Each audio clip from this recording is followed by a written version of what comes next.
Imagine being a guy who's always worked hard his whole life, yet never got any real recognition for it.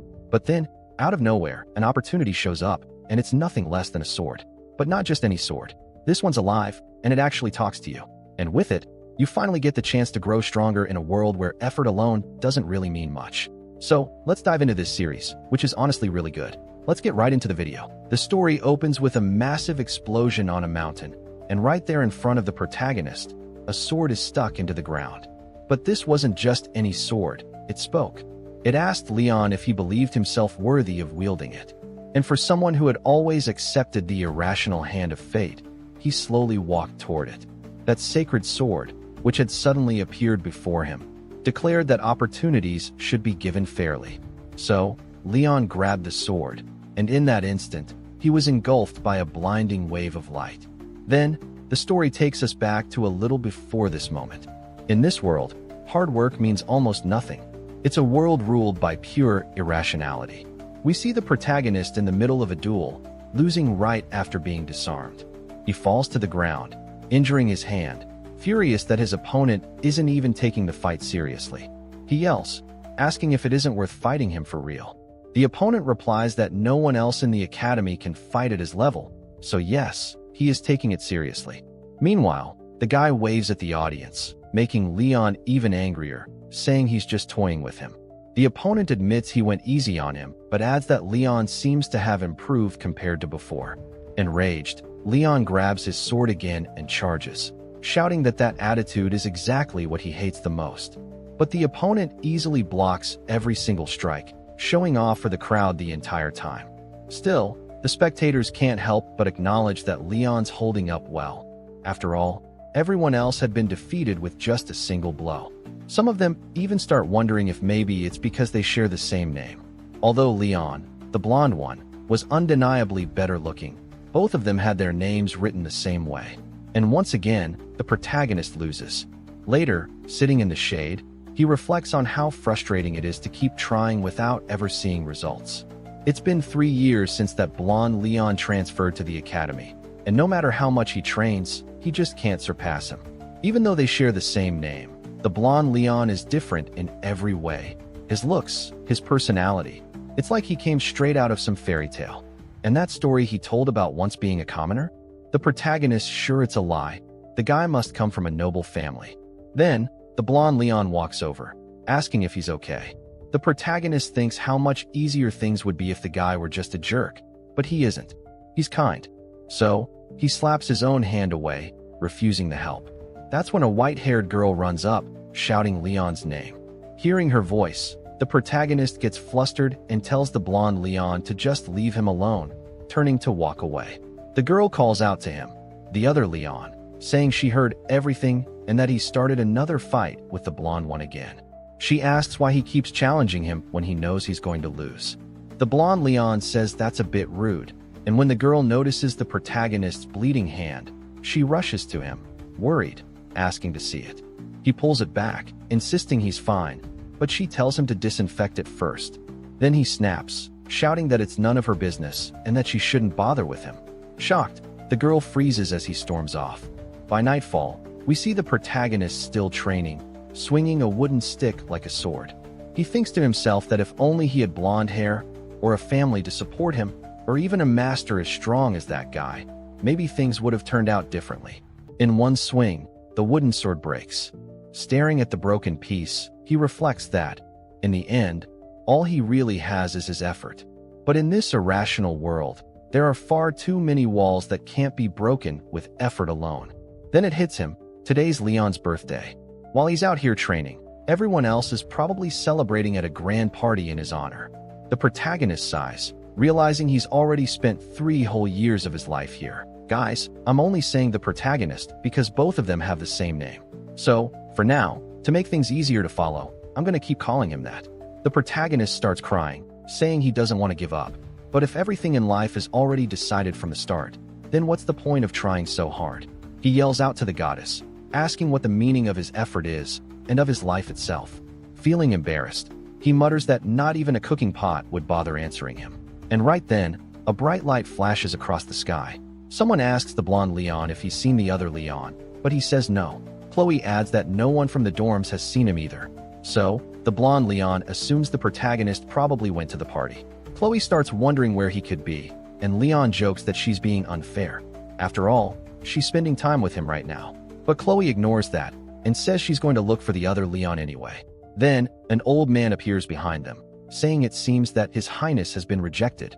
Leon gets annoyed, telling the old man, whose name is Gilbert, not to call him that, since no one's supposed to know who he really is. Gilbert replies that someone with royal blood is destined to shine no matter what, and wishes him a happy 17th birthday. And well, only one more year remained before the prophecy of the imperial family would come true. The prophecy said that on the day a member of the imperial family of the Great Chloro Empire, overseen by the current emperor, who fears its fulfillment, meets their end, the citizens will witness the advent of Roderick, the ancient Holy King. Leon says that the old man's expectations for him are pretty high, and that they'll only find out if the prophecy is true next year. But until then, Chloe, gifted with incredible magical talent, was already learning level 4 spells.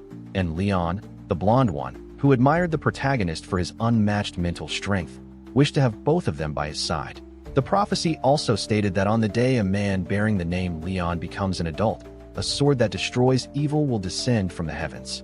And with that, the story circles back to the very prophecy we saw at the beginning. The protagonist, Leon, sees what looks like a sword that's fallen from the sky, an impossible sight. But what happens next is even stranger. The sword speaks, telling him to stand up. Leon, not realizing the voice came from the sword, looks around and asks who's there.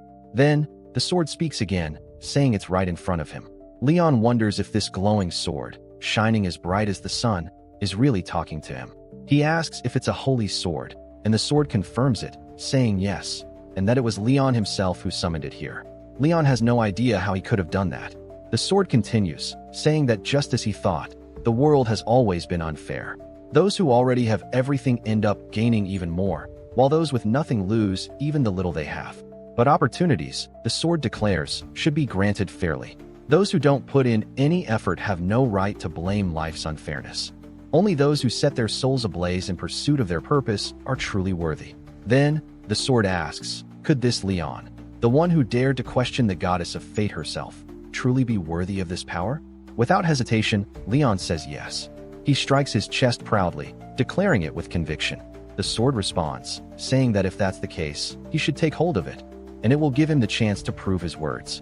Leon walks forward, full of determination, saying he knows exactly what it means to wield a holy sword, but that he can change everything with it. He thinks to himself that his reality is unfair, but still, all the training he's done, never missing a single day, proves how hard he's worked, and that is what's truly unfair. He says that up until now, he's been judged regardless of his efforts, and that he's worked tirelessly to shatter this unjust reality he can't accept. Standing before the sword, he declares that he refuses to let all his determination and effort amount to nothing. The sword then asks why he's still standing if that's how he feels. Leon answers that she asked if he's worthy, and he wants to prove it through his determination and hard work. He adds that opportunities should always be given fairly, but when the sword doesn't respond, he assumes it's rejected him. As he turns to leave, though, the sword suddenly tells him to wait, because he's proven his integrity as a hero. It commands him to draw it now. Leon asks if being called a hero means he's some kind of oracle.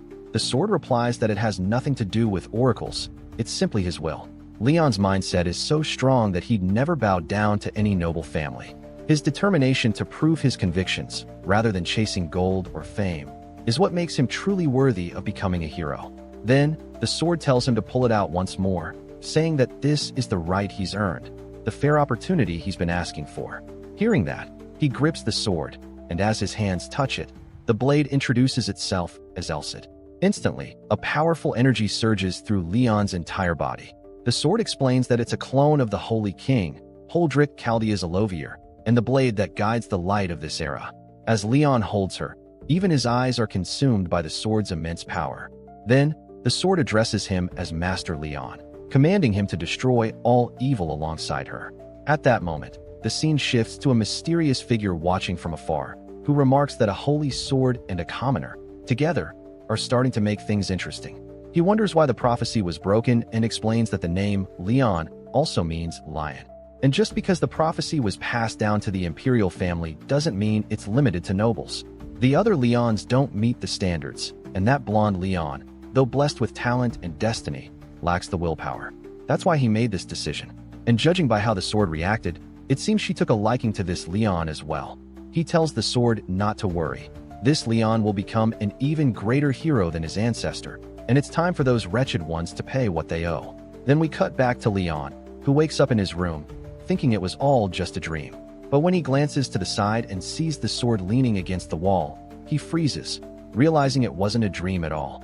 The sword speaks again, telling him she'll repeat the opportunity she gave him, but warns him not to think he'll grow stronger overnight just through effort. The challenges ahead will be far harsher than the one he's already faced.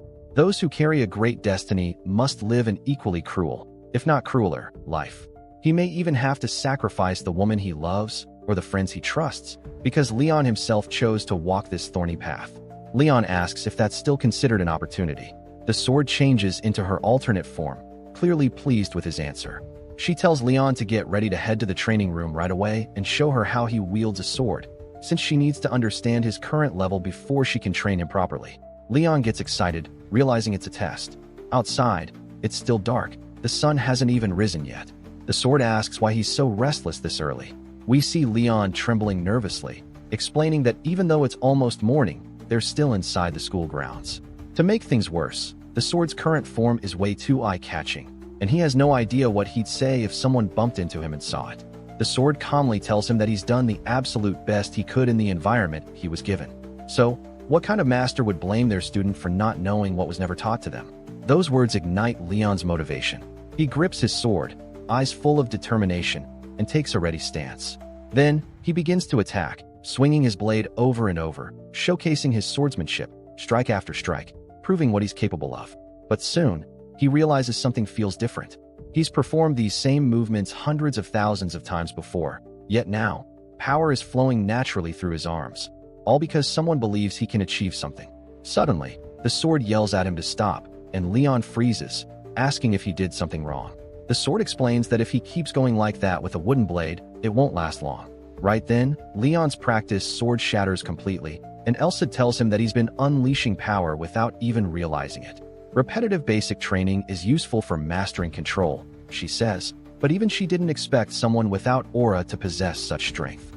Leon asks what she means by that, and the sword simply replies that he doesn't need to know just yet, but warns him that his skills won't improve if he relies on them blindly. She promises to teach him better when he's matured enough to understand. The sword concludes by saying that he's practiced the basics with such seriousness that there's nothing she can criticize. So, the sword said that if she taught Leon how to move his body properly, that alone would be enough. Leon, confused, asked what she meant since they were supposed to be practicing swordsmanship. The sword replied that he couldn't possibly wield a sword without using his hands. Learning how to move the body correctly is the foundation of all martial arts. And even though Leon had trained seriously, this was on a completely different level. Then the sword ordered him to start running, explaining that she was going to test his physical abilities now. Leon asked how long he was supposed to run, and the sword told him to keep going until she said stop, and to also perform whatever movements she commanded while he ran. Leon thought to himself that he was pretty confident in his running skills, but he'd never had to sprint across the training field on one leg or while doing a handstand. Even though he had no idea what purpose any of that served, he didn't care, as long as it made him stronger. Then, that mysterious person appeared again, saying the scene was magnificent and worth painting. He mentioned hearing a rumor known as late blooming. Leon, he said, was like a perfectly shaped vessel. All that was left was to fill it to the brim.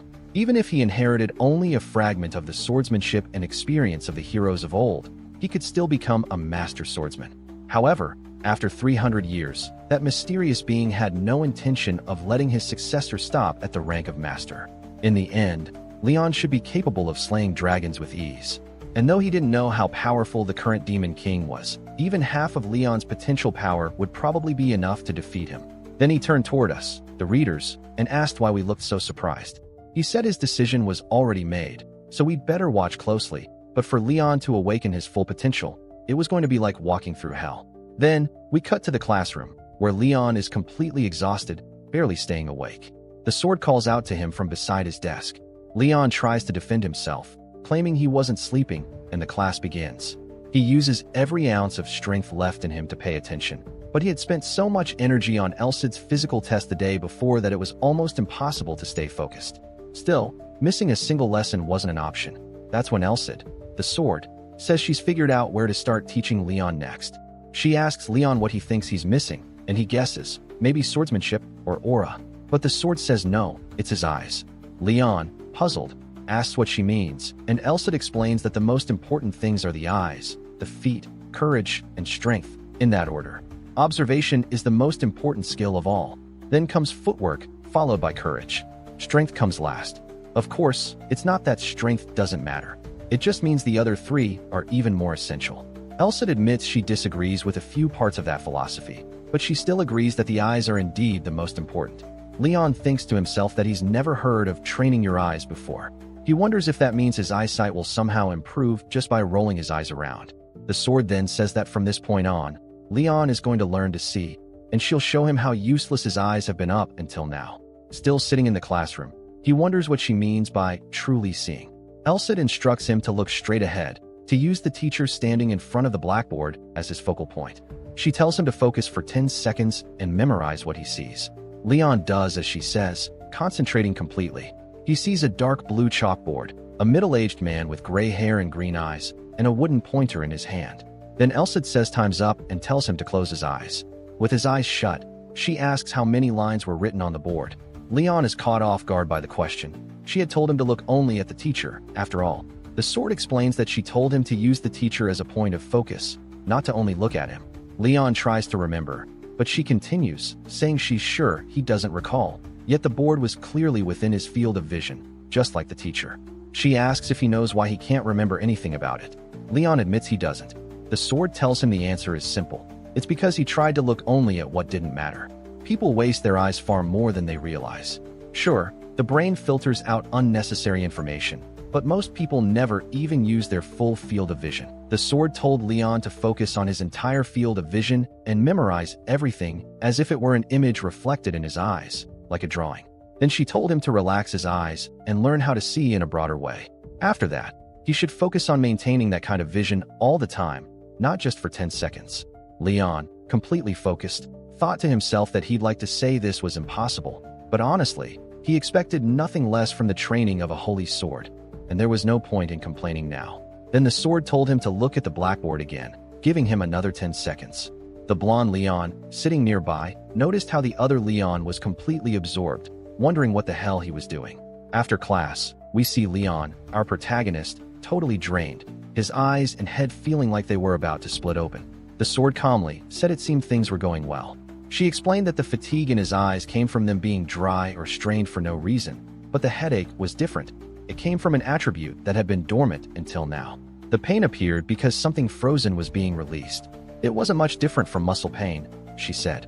It was like soreness after a workout, a bit different since the brain doesn't feel muscle pain, but still similar in principle. Excited, the sword told him they should keep going with the training, and Leon, fired up, agreed. Then she told him to look at the candles above the wall and asked how many there were. Leon said there were 2, and the sword snapped that he was an idiot. There were 3. Then she asked about the boy and girl who had just walked past him a few seconds ago. Was the boy wearing glasses? Leon said yes. Then she asked if he was wearing a tie. After a while, the questioning continued. The sword asked if the light in the 12th room to the left was on. Leon said yes, so she asked about the light above it. He said no. By the time he reached his dorm, his eyes were aching terribly and he was completely exhausted. The sword said the training had been acceptable for the first day and that it was honorable of him not to have asked for a break.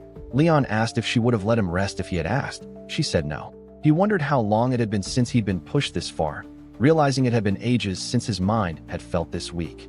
The sword said getting used to it meant becoming stagnant, and that there's a limit to how far someone can go if they just repeat the same training over and over. Even if repeating something can be useful, the body eventually finds it easy to perform that routine. Leon asked what she meant by that, and the sword explained that the body adapts to its own methods of training, which is exactly why changing the approach is absolutely necessary. Leon then remembered that strange running exercise she had him do earlier, and it finally made sense. The sword began explaining that humans, depending on how they train and live, develop their bones, muscles, and nervous systems in different ways. For example, Sailors develop a strong sense of balance, hunters a sharp sense of direction, and nomads an exceptional sense of sight. Leon understood that basic training exists to enhance a person's strengths and make up for their weaknesses. The sword explained that his strong points were his stamina, his mindset, and his grasp of basic swordsmanship. But his weakness was the rigidity caused by repeating the same fundamental movements over and over. In other words, he lacked flexibility, both mental and physical. Surprised, Leon asked about aura and swordsmanship. The sword explained that, in the end, swordsmanship is simply the art of wielding a sword. If you can apply the basic movements freely, adapting them to the situation, that's already true swordsmanship. Of course, there are far more advanced styles, but at that point Leon got irritated and asked who would even bother teaching someone who hadn't yet mastered the fundamentals. He felt down about it, but admitted she was right. The sword then said that when it came to aura, there wasn't much she could do, and asked if the other Leon had beaten him using aura. Not only that, but if Leon, the protagonist, suddenly awakened his aura, it would raise a lot of suspicion. So, he could only release his aura once he left the academy. For now, he needed to focus entirely on mastering his eyes and his field of vision. The sword told him that with that alone, he'd probably already be able to defeat the other Leon. Hearing that, Leon couldn't help but smile, overjoyed. And yeah, I'm talking like this because keeping track of both Leons is confusing, but the sword said that probably just improving his vision wouldn't be enough. He'd need to get used to repetitive training, and no matter how hard he tried to see, with all his might, he'd still end up getting exhausted by using the same training method over and over. Leon, hearing that, didn't quite understand what she meant, but he said he had a bad feeling about it. Then he asked what they were going to do, and the sword replied that it was nothing serious, just a small punishment every time he said the wrong word or even asked the wrong question, something that would make him unable to get comfortable with any kind of rest starting the next day. The sword explained that she wasn't staring at him for no reason. It was actually a very effective technique called operant conditioning. Even though Leon had an incredibly strong mindset and willpower, he still needed someone to give him a push. Leon thought about it and realized Elsid was right. It would be impossible not to get punished at the beginning, so he decided to go ahead and test it for himself. He motivated himself, saying he could build resilience through these punishments. Determined, he told Elsid that he accepted the challenge. Then, Elsid gave him just a small taste of what he'd go through whenever he was punished, and the pain that followed was intense. For the record, it lasted 5 whole seconds. Elsid said that since this was the first test, she hadn't quite adjusted it properly, and that next time she'd make it less painful for him. However, she warned that if Leon kept messing up repeatedly, she would increase the intensity more and more. So, he needed to stay focused and do everything correctly. Then she told Leon to rest, because the next day they'd both give it their all. As dawn broke, Leon was already out running for his morning training. In the classroom, the training didn't stop either. He trained his eyes there, and his body when he got home. In the middle of one session, Elsid asked him how many pigeons were sitting on the dorm's rooftop, and Leon replied that there were 10. Then she asked how many pigeons were sitting on the open window, and Leon said there weren't any pigeons, it was a crow. Elsid said that wasn't bad at all for a boy like him, considering it had only been a month of training. Leon got all excited and asked if maybe they could take a little break that day. The sword actually agreed, saying that after a full month of training, they could finally rest. Leon smiled, and while he was celebrating, the blonde Leon showed up, asking if he was doing okay. The protagonist looked at him and said it had been a while since they last saw each other. He hadn't seen the blonde Leon since the training where Chloe tried to help him, and it had also been a month since he'd seen Chloe herself. The blonde Leon said it was just like him to train right after lunch. He explained that he'd come over because he was a bit worried, but now he was relieved. The protagonist asked what he meant, and the blonde Leon said that it had already been a month since their duel challenge. He was worried the protagonist had given up, like everyone else had. But from the look on the protagonist's face, he could tell that wasn't the case. In fact, he was fired up. The protagonist asked if it was really that obvious, and the blonde Leon said yes. The expressions of people who think they can beat him are completely different from his. But he added that it wasn't a bad thing, because the protagonist clearly had way more determination than the others. The protagonist then stepped closer to him and said that was actually good to hear, then asked if that was the only reason he came to see him. After that, he told him to just head back and leave him be. The blonde Leon commented that he was really cold, and suggested they talk for a bit since it had been so long since they'd had a real conversation. The protagonist asked what there even was to talk about, and the blonde Leon said to just give him 10 minutes to continue. The protagonist agreed and sat beside him under a tree. Then the blonde Leon said he was sure the protagonist had already heard the rumor, that he wasn't actually a commoner. The protagonist sighed and asked if they really needed to talk about that, since it didn't seem like the blonde Leon had ever tried to hide it from the start anyway. The blonde Leon looked at him seriously and said that what he was about to say should be taken not as something from a fellow student, but from someone hiding his true identity. The main Leon agreed, and the blonde Leon continued, saying that the only reason he had ever accepted the protagonist's duel challenges was for one particular reason. The protagonist thought to himself that if the blonde Leon had ever refused, it wouldn't have affected him at all. He could have easily avoided the fights and stayed at the top among the strongest cadets. So, the fact that he kept accepting those duels was purely out of his kindness, nothing more than the generosity of the victor. But then the blonde Leon said they should end it. That left the protagonist completely confused. He asked if he really meant to stop everything right there. The blonde Leon clarified that he didn't mean now. He wanted their next duel to be the last one. A fight fought purely through swordsmanship, without aura, just like always. But this time, instead of using wooden practice swords, they would fight with real blades. He added that if he won that duel, the protagonist would have to become his subordinate. The protagonist realized that this was basically a challenge to decide who stood above the other, a declaration of hierarchy, and asked if that meant it was some kind of bet. The blonde Leon said that since it wasn't a magical contract, there was no guarantee the protagonist would keep his word. It was just a verbal promise that could be broken at any moment. But then he smiled and added that maybe that was true for anyone else, but not for the man standing before him. Because the protagonist was too stubborn, too proud, and far too honorable to ever go back on his word. The protagonist asked if that was supposed to be a compliment or not, and the blonde Leon simply said that he'd take the protagonist's word as a guarantee, since he knew he was the kind of guy who'd keep a promise no matter what. Leon then confirmed. If he lost, he'd become a subordinate. But what if he won? The blonde Leon answered immediately, saying he'd give him anything he wanted, as long as it didn't endanger his family's name or honor. Sword techniques, aura mastery methods, even elixirs, whatever he desired. The protagonist agreed and said he'd decide what he wanted on the day of the duel, asking if that was fine. The blonde Leon nodded and told him to let him know when he was ready, since he'd need 3 days to prepare the location. And then, our favorite narrator chimes in. Who will win? Leon, the one chosen by the hero's sacred sword, or Leon, the prince aiming for the imperial throne? This is where the real duel begins. When we return to the protagonist's face, he's visibly nervous. This duel felt completely different from the ones before. The sword asked if he was seriously nervous right now, saying that just moments ago he was talking big to that lazy prince, and now he was scared after coming this far. Leon said it wasn't like that.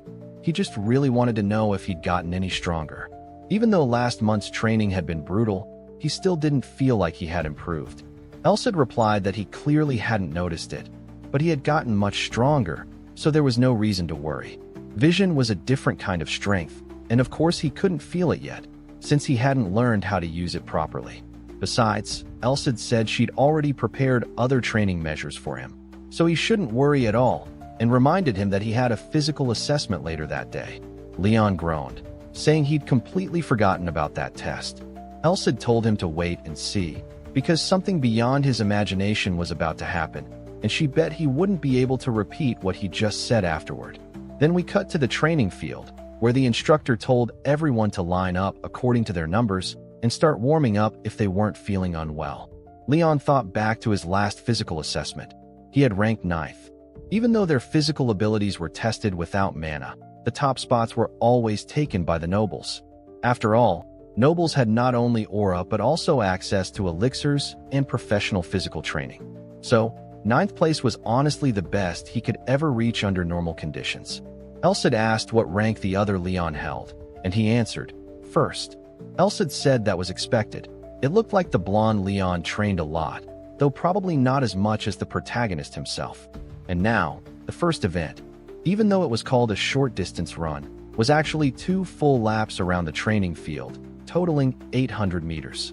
Leon's time, 1 minute and 20 seconds. Elsa then asked how long it had taken the main Leon to finish his run, and Leon said it took him 1 minute and 40 seconds for a full lap, meaning a 20-second difference. But Elsa told him not to get nervous before even trying, because this time, he had him by his side. Leon nodded, saying he understood, and that now he'd put his full trust in his sacred sword. Everyone lined up to get ready for the race, and the instructor raised the flag, signaling them to start. As soon as the whistle blew, they all began running, but right away, the blonde Leon and the other students noticed something was off. The main Leon was sprinting way faster than before, so fast that he left everyone behind with no chance to catch up. One of the girls even gasped in shock at his speed, and he crossed the finish line in just 1 minute and 29 seconds. That left the blonde Leon and the other onlookers completely stunned. The instructor came over to Leon and asked if, by any chance, he had learned aura. Leon replied that he hadn't. The instructor then said he hoped Leon wouldn't mind if he checked for himself. Leon said of course not, and told him to go ahead. The instructor placed his hand on Leon's wrist, trying to sense if there was any repelling force that would appear when he infused a small amount of aura. Normally, if someone had aura, that essence would immediately react and disperse, but this time, it didn't. The instructor stepped back, saying that Leon truly hadn't learned aura, but he couldn't believe how much Leon had changed in just a few weeks. He asked what kind of training he'd been doing, and Leon simply said he'd only been focusing on the basics, and had also rested, in quotes, a bit more. The instructor commented that Leon's previous training volume had always been abnormally high, so maybe his body had drastically improved after finally resting from years of overexertion. The blonde Leon watched closely, starting to get suspicious that something unusual was going on. Leon quietly whispered to Elsa, asking what exactly had happened to him. Elsa chuckled and said, "Didn't I already tell you?" Leon told him to quit laughing and just answer. Elsa said, before answering, he wanted to know where Leon thought strength actually came from. Leon replied, "Biologically speaking, from muscles." Elsa said that was correct. In this world, most physical training methods focused on increasing muscle size and density, but that was only half the picture. Then Elsa asked if Leon knew about the concept of the nervous system. Muscles, he explained, were connected to neurons, and the strength a muscle could exert depended heavily on the development of those neurons. Muscle density was determined mostly by genetics. There was a limit to how large muscles could grow. Leon had already trained so much that he'd reached his physical limit.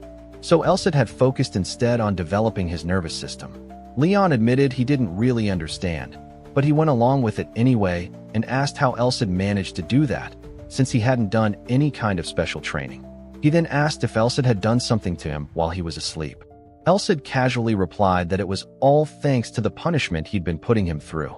Leon's eyes widened in shock, and he shouted out loud, startling all the nearby students who were watching. Elsa went on to explain that he had awakened something inside Leon that had been dormant for over 10 years. And of course, it hurt like hell, as if his muscles were being torn apart piece by piece. That unbearable pain he'd felt every time he failed during training had actually developed his nervous system. Leon demanded to know why he hadn't said anything about this before. Elsa replied that he didn't tell him because if he had, Leon would have only gotten more discouraged. The reason he'd managed to somewhat master vision, Elsa said, was because Leon had been trying to escape that pain. But if he'd realized that pain could actually help him, and that it would pass anyway, he probably wouldn't have pushed himself so hard to learn vision in the first place. Elsa then smugly told him he was free to thank him and started bragging, saying he'd done exactly what was expected of a sacred sword. That arrogance annoyed Leon, who started wondering if maybe his sacred sword wasn't more of a demonic one. He also questioned whether this sword really carried the soul and personality of the great hero Roderick, and if so, then maybe Roderick himself had been just as arrogant as Elsa. As the race ended, all the cadets began cheering, shouting that Leon was incredible, just as they'd expected. He'd broken his own record. In the final results, the main Leon placed second, while the blonde Leon took first place. Elsa told him not to worry, saying it would actually look suspicious if he jumped all the way to first place in just a month. Still, Leon couldn't help but feel happy that he'd climbed from 9th to 2nd place. For the first time in a long while, He actually started believing that he could win. As night fell, Leon asked what kind of training they'd start the next day, and the sword said he'd think about it. His vision training had already gone beyond simple memorization drills, and there wasn't much more he could do in terms of raw physical improvement. So, it would be better for him to gain experience, real, hands-on experience where he could apply everything he'd learned. Leon replied that getting real battle experience wouldn't be easy, and Elcid said that's exactly why he suggested they should leave that place. Leon asked if he could at least learn swordsmanship before that, but Elcid reminded him that he'd already told him to forget about that fantasy. To learn his swordsmanship, Leon would first need to master aura. As he'd said before, basic fundamentals were enough up to a certain level. Martial arts without aura were nothing but cheap tricks. Even if it were a secret technique, it wouldn't be hard to deal with after the first time someone saw it. Once the opponent learned to read those movements, countering them would be simple. Elcid even asked if Leon seriously thought a swordsman as strong as the blonde Leon would ever fall for a mediocre trick like that. The main Leon then asked what he should do, if that was the case. Elcid told him to use his emotions. A sword honed through years of effort carries real power, and now that Leon's physical abilities had risen to such a high level, not even the other Leon could easily beat him. But he still desperately needed real combat experience. Elcid said he should find someone willing to start a fight with him, even simulate a mugging if needed, just to train in real conditions. Leon immediately cut him off, saying this wasn't some slum and there weren't people like that around. Elcid agreed, saying that was exactly why they needed to go somewhere else. The next day, at the training academy, while Leon was walking through the halls, someone called out to him, asking if he was the commoner named Leon. When he turned around, he saw 3 guys who clearly wanted trouble. Leon immediately noticed from the badges on their uniforms that they were nobles. They started shouting angrily, saying that a mere commoner had taken second place and didn't know his place. They accused him of using tricks and deceiving even the instructor, saying that they wouldn't be fooled like everyone else. Elcid spoke to Leon through his mind, saying that even after 300 years, there were still idiots like that around. Leon replied calmly, saying that if they had a problem with the rankings, they should complain to the instructor, not to him. That only made the nobles angrier, saying they didn't know what kind of trick he'd used. They went on to say that a bastard like him, who hadn't sworn loyalty to any family yet, had been suspicious from the very beginning. They said he was finally showing his true colors and demanded to know which family he was backing. Leon thought to himself that these idiots clearly weren't listening to anything he said.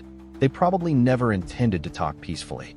To them, he was nothing more than an annoying weed they wanted to pull out. Then, another noble descended the stairs, saying no one should be upset, because even though Leon was just a commoner, they all studied at the same school, but Leon should at least find the punishment they were about to give him somewhat honorable. As he approached, the other nobles brightened up, praising him as expected of the pride of the Bubbin family. Elcid asked Leon if that guy was the leader of the group and if he was from a major royal bloodline. Leon answered that he was Wellmont, the second son of the Bubbin family. He was always second place in the physical exams, so he was probably furious that Leon had just stolen that spot from him. After all, before this, the only person ahead of him had been the blonde Leon, but now he was losing to both Leons. Then he stood face to face with Leon, and Elcid couldn't help but notice that the behavior of nobles bullying the weak, and the weak pushing back, was the same as always. Elmont said he regretted that their first meeting had to be like this, and that Leon was probably feeling wronged, but they couldn't simply overlook what had happened. Therefore, Leon should at least accept his proposal. Leon replied that he wanted to hear the proposal before agreeing to anything, which made the other nobles call him arrogant. But Elmont simply raised his hand, signaling them to be quiet, and said they would fight under the supervision of an instructor. Leon thought to himself that it might sound like Elmont was being fair by suggesting an instructor, but in reality, it put him at a disadvantage. They hadn't said anything about not using aura, which meant Elmont could use it freely. And if Leon objected, they'd probably claim he was trying to deceive the instructor. If he refused the duel altogether, they'd just slander him in another way. Looking around at the crowd watching the commotion, Leon noticed the blonde Leon standing among them. He thought that if it were him, he could definitely get Leon out of that situation, but then again, that would be pathetic. Asking his rival for help would be the same as begging, an even greater humiliation than losing to those idiots. So Leon agreed to Elmont's proposal, but with one condition, that the instructor supervising the match would be Instructor Elmont. Seriously, this Manhwa story is amazing, but they really have zero creativity with names. It's kind of hilarious. Leon asked Elmont if he accepted, and Elmont, realizing that if Instructor Ewim Mulet oversaw the match, he wouldn't be able to pull any tricks, accepted the condition. He said he didn't care who supervised the duel. He only regretted not being able to beat Leon senseless until he was satisfied. Later that night, Leon realized he never expected to gain real combat experience in this way. From a results standpoint, it was actually great. He asked Elsid what he thought and whether he could win without using aura, since he had never fought anyone who used it before. Elsid told him he'd show him how to make things easier. Hearing that tone and seeing Elsid's suspicious expression, Leon immediately got nervous about what he meant. Then Elsid said that this method should be the easiest, and a panel suddenly appeared in front of Leon. The screen displayed all sorts of information: class title, level, and skills. Leon asked what it was, and Elsid explained that it was basically a guide showing what Leon could and couldn't do at the moment. Not only that, it also showed Elmont's stats, the noble who had challenged him. Elsid explained that he wrote those stats based on his own understanding of their strength, so it wasn't perfectly accurate. It was just for Leon to get the idea. Leon saw that Elmont was a bit weaker than him, sitting at level 15, while Leon himself was level 18. The only thing he lacked compared to Elmont was aura, and since Elmont was the second son of a noble family, he had probably consumed plenty of elixirs and undergone intense training to strengthen himself. But even if someone drank a ton of elixirs, if their body couldn't absorb them, they were nothing more than nutritious drinks. Not to mention, his training couldn't possibly compare to what Leon had endured. So if he couldn't use aura, Elmont was basically a ranker within those power standards, and Leon could easily surpass that limit. Thanks to Elsid's guidance and his own relentless training, Leon could take on those idiots even without aura. In other words, when it came to physical ability alone, none of them could hold a candle to Leon. If not for aura, the fight would be simple. The real problem was the aura itself. Realizing he actually stood a chance, Leon said that from now on, he'd aim for the top, not the bottom, and there was no way he'd lose to someone like Elmont. But then he noticed his title said, "A hero who can't use aura." He asked Elsid why, and Elsid said if he didn't like it, then he should just get stronger. The next day, as Leon calmly walked through the school corridors, he suddenly came face to face with Instructor Elmont. Elmont said it looked like Leon had changed a lot in just 1 month. He explained that he came to stop Leon in case he started acting recklessly, but it didn't seem like that would be necessary. Leon replied that he wasn't sure what Elmont meant, and the instructor said he was just pretending not to understand, but still wished him the best of luck. Leon asked what exactly he meant by that, and the instructor told him to go teach those idiots a lesson. Hearing that made Leon grin, and he walked confidently toward the training arena, full of determination. As soon as he entered, one of the nobles shouted, asking how he dared make them wait. But Leon ignored him completely and simply told the instructor that he was ready to start. The first match was against Jeff Henry. The instructor reminded them that both were putting their names and honor on the line, and that he would personally serve as the witness. Before starting, he asked Jeff what he wanted from this duel. The noble answered that he wanted that commoner to admit his crimes. When the instructor turned to Leon and asked what he wanted, Leon said he just wanted this to be the last time they ever bothered him. The instructor handed them wooden swords and told them to take 1 step forward. Meanwhile, Chloe and the blonde-haired Leon were watching from the sidelines. The real issue was that with aura, even a wooden sword could cut through flesh, putting Leon at a major disadvantage. Elsid asked Leon if he wanted to check that guy's status, but Leon said he didn't need to, that he was fine.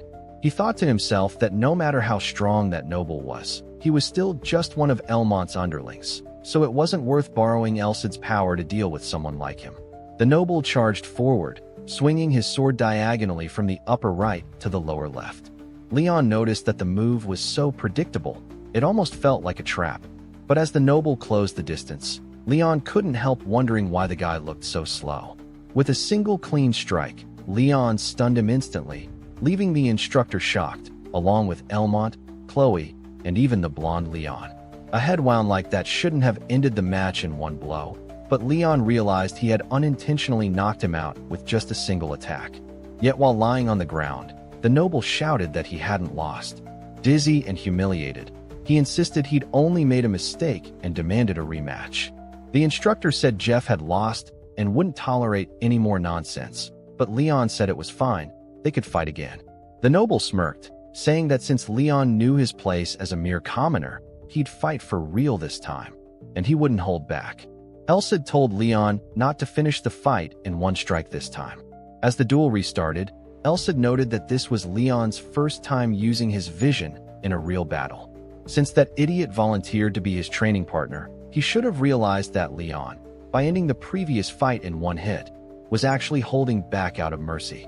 Once the battle resumed, the noble charged again, swinging repeatedly without rest. But Leon blocked every blow effortlessly, his enhanced vision allowing him to see everything. The movement of his opponent's arms, legs, even the dilation of his pupils, predicting each next move before it happened. Elsid then explained that since Leon could now identify the starting motion of an opponent's attacks, he could predict what would come next. At that moment, the noble lunged again, but Leon blocked easily, though one swing barely grazed his back and hair, leaving a small cut caused by the aura-infused blade. Leon realized the noble had begun using aura, but he wasn't concerned. He could still read every movement clearly. The noble yelled for him to dodge if he could, swinging faster and faster. Elsid observed that the noble's attacks were reckless and desperate. He was throwing one strike after another without any control over his stamina. Typical amateur behavior from someone who didn't even understand how to pace himself in battle. Even though aura could enhance physical abilities, it still had its limits. So Leon quickly spotted an opening and struck the noble's leg, leaving him furious for having been hit by such a clean attack. Jumping back, the noble sneered that Leon was a fool and said he should have finished him off right there. But now, he wouldn't be able to land another hit like that again. However, before he could even finish his sentence, Leon launched a relentless barrage of strikes, hitting him over and over until the noble could barely stand. When it was over, Elsid calmly asked what Leon thought about that. Leon replied that it was just as Elsid said. When it came to using his trained vision, a moving target was way better. Beaten and bruised, the noble fell to the ground and admitted defeat. The instructor then declared Leon the winner. Chloe and the blonde Leon celebrated his victory, while Elmont and his companion looked shocked and furious. Later that evening at the academy, there was only one topic of conversation: Leon's duel and his victory. He had defeated every noble who challenged him, and now only Elmont remained. Even the students began wondering whether Leon could actually win against him. As Leon walked alongside Elsid, the sword commented that all those opponents had been incredibly weak. Their swordsmanship looked refined, but none of them had any soul behind their swings. He couldn't even believe they were at that level despite being aura users. Leon replied that today's match would be a little different, because it was finally Elmont's turn. Elsid reminded him that the most important thing was to never let his guard down. With that, the two walked toward the arena. They stood face to face, and as soon as Elmont began to radiate his aura, even before the match started, Leon and Elsid immediately realized that Elmont had stopped underestimating him. Since Elmont used aura, he was physically stronger than Leon. On the status screen Elsid showed, there was something new about Elmont: a sword vision. It was only at level 1, so it probably wasn't too powerful, but unknown techniques were always the scariest. There was even a small chance Leon wouldn't be able to read his attacks through his own vision. Elmont smiled, saying he never thought his turn would finally come. Leon simply looked at him and said he already knew this would happen, which made Elmont even angrier. Leon reflected that Elmont would be the perfect opponent to prepare him for his future duel against the blonde Leon. Even though Leon's physical strength was incredible for someone without aura, he was still weaker when aura was factored in. And if Elmont was at a level where he could fully infuse his weapon with aura, even blocking a strike with a wooden sword could be dangerous. In that case, Leon thought, he'd have to avoid a direct confrontation and lure him into a trap instead. But as soon as the instructor signaled the start of the battle, Leon barely dodged a slash that sliced through a lock of his hair. A thin cut appeared on his face, a result of pure sword energy. It was practically a long-range attack. Leon realized he couldn't fight like this. The difference in speed between them was enormous. He reminded himself that Elmont was a direct descendant of a count's family, even if he was an arrogant fool. Elmont looked at Leon and started laughing, saying it was no wonder the other nobles lost to him. He even admitted that if Leon had been just another arrogant commoner, he would have crushed him long ago. But if Leon was someone worth recruiting, then things were different. Elmont said that if Leon joined him right now, he'd forget their rivalry entirely. Hearing that, Leon charged forward without hesitation, swinging his wooden sword straight at Elmont's face. Elmont narrowly dodged, but just like Leon, he ended up getting a shallow cut across his cheek. That small injury made Elmont furious. He shouted that Leon had grown arrogant just because he'd gained a few useless abilities. Leon grinned and said that was exactly right, and if Elmont didn't like it, he could come and do something about it. Elcid, hearing the words useless abilities, immediately interrupted him mid-battle, clearly offended. He asked if that idiot had really just called his techniques useless.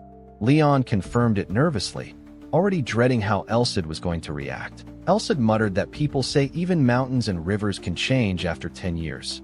Yet here he was, 300 years later, being mocked by a brat who probably still wets the bed. Seeing how angry Elcid was, Leon could feel an almost tangible sense of menace radiating from him. Then Elcid asked if Leon could see that kid with the perfect white teeth. When Leon replied yes, Elcid said coldly that, as his student, it was his duty. If by the end of the match that boy's teeth were still in his mouth, Leon would face serious punishment. Feeling Elcid's fury, Leon realized 1 or 2 teeth wouldn't be enough. He'd have to knock out as many as possible. Elmont, staring at Leon, noticed his sudden shift in energy and couldn't quite understand what that sensation was. Then Leon charged at him, and the two began exchanging strikes. But to everyone's surprise, Elmont was the one being pushed back, forced onto the defensive. The crowd watching was shocked that he was retreating. The blonde Leon, however, said that wasn't the full picture. Sure, Leon was on the offensive, but Elmont hadn't been thrown off balance completely. In the middle of the duel, Leon wondered if he might be pushing too hard, and thought that, if it weren't for Elmont's aura, the fight would have been over already. The blonde Leon observed that if things continued this way, the battle would soon devolve into a deadlock. Elmont, visibly irritated, shouted that Leon was way too stubborn, telling him to know his place and stay down where he belonged.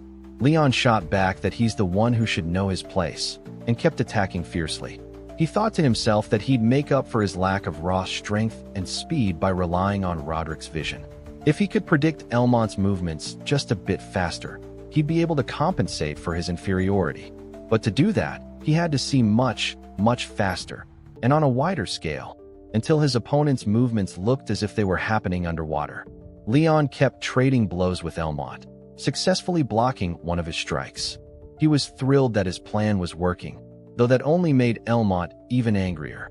Elmont demanded to know if that guy really couldn't use aura. The instructor, watching closely, could sense no aura from Leon, but still couldn't believe that he was pushing Elmont back. Elmont suddenly started laughing, saying he couldn't believe he was being forced to use that. Then he began channeling his aura into a skill known as arcane fencing. Leon immediately tensed up. That ability could pull, slice, or even strike from a distance. In short, it was completely unpredictable. He couldn't afford to waste even a second. Elmont lunged toward him, and Leon, trusting his instincts, barely managed to dodge the attack. But Elmont quickly recovered and went for a feint, aiming a stab toward Leon's side. That technique relied on the assumption that the opponent would dodge, meaning the hit was guaranteed through their reaction. It was the secret technique of the Bubbin family, known as the Crescent Strike, and it was headed straight for Leon's chest. Even if he tried to dodge, his ribs would definitely be struck. He knew he wouldn't be able to fight with broken ribs, but his trained vision allowed him to see the blade's trajectory, even if he couldn't completely avoid it.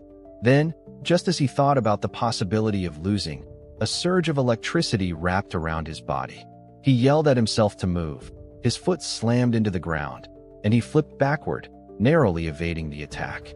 The display shocked even Elmont. Leon then counterattacked, landing a clean blow on Elmont's shoulder. He followed it up by striking Elmont's left arm directly. Chloe gasped, saying it looked like Elmont was now at a disadvantage. But the blonde Leon said to ignore the injury. The shock of having his family's arcane fencing technique fail was probably far more damaging. Elmont knew Leon was about to gain the upper hand, especially since Leon still had both hands ready for a frontal strike. But if Leon went for it, the wooden sword's durability would reach its limit. It had already taken too much damage from Elmont's aura.